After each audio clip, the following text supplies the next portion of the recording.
তার মা বাবা নেই, সে একাই ছোট একটি কুঁড়ে ঘরে থাকত।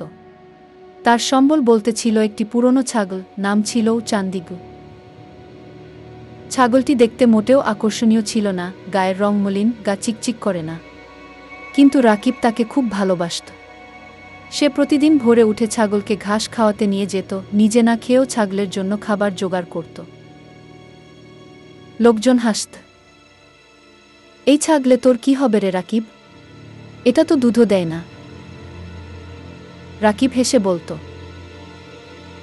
যতদিন ও আমার সঙ্গে আছে আমি একা নই, ওই আমার পরিবার। সময় গড়াতে থাকল। রাকিব ছাগলটিকে যত্নে রাখত, চুলকাত পরিষ্কার করত। কিছুদিন পর ছাগলটি সুস্থ ও স্বাস্থ্যবান হয়ে উঠল।